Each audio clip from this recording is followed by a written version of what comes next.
Nick Akerman is a former federal prosecutor. There are a lot of consonants in that. Thank you so much, Right. Nick, for being with us. I know the FBI is involved as the special counsel has been assigned. President Biden saying he's surprised that the documents were found in his personal home and at his private office in D.C. But is it appropriate for the president's attorneys to continue leading the search for where these documents are? Well, I think it is at this point. I mean, we don't know what the special counsel has done. I presume that they've probably issued a grand jury subpoena for it. In the first instance, what happens normally in these cases is that the individual will then search for whatever's asked for. I mean, that's precisely what happened with Donald Trump. He was presented with a grand jury subpoena to search for documents. He turned over certain documents. But what happened there was they found that he basically didn't turn over everything, and he had his lawyers lie about it, claiming they did a thorough search when they didn't do a thorough search. So the normal course is if somebody's in government service, they've got classified documents, they find them, they turn them over, they self-report immediately. That didn't happen with Donald Trump, and that's what's going on right now with Joe Biden. Because it really does sound very clear the way you lay it out, because there are people who are questioning whether his attorneys should be doing this or the FBI should be searching, but they would, in fact, give time for those who are closest to the president to know exactly where these documents are, because the FBI would have to look for random locations, quite possibly. But how much of the content of the classified documents matters here in terms of how sensitive the information is, how top secret it is?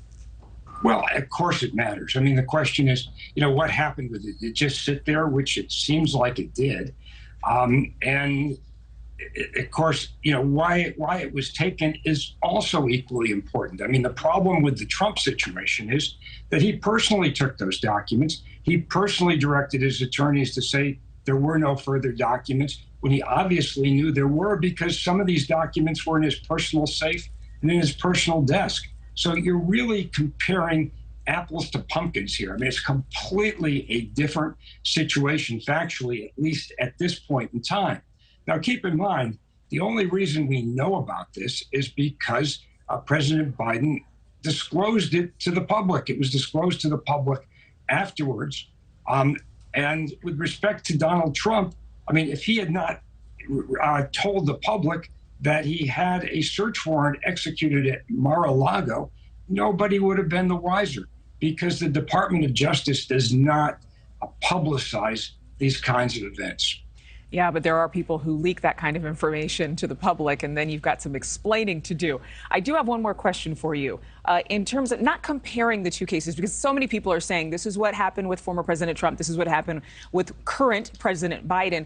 But in terms of the appropriateness of where these documents should be, they shouldn't be at someone's personal residence. They shouldn't be in someone's private office. They have to be turned over, which the president says he's doing.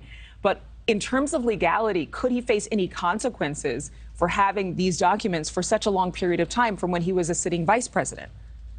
Well, the long period of time really kind of is outside the statute of limitations for any kind of criminal charge. The normal criminal statute of limitations here is 5 years. Unless something else happened in between, there really is no crime to charge. I mean, the problem you raise from a 30,000-foot level is absolutely spot on. I mean, my local library when I was in junior high school did a better job of keeping track of the books that I took out and made sure I turned them back in. I mean, the real question is, what does the government do in terms of cataloging what's given to people, to presidents, to vice presidents, to cabinet members, and what efforts are made when they catalog it to go back and make sure that everything's turned back in? I mean, why is it that local libraries do a better job than the federal government? That's the part that I think really has to be addressed here in terms of some change and some reforms. Thank you for watching. Go to newsnationnow.com to find News Nation on your television provider. And don't forget to click the red subscribe button below to get more of News Nation's fact-driven, unbiased coverage.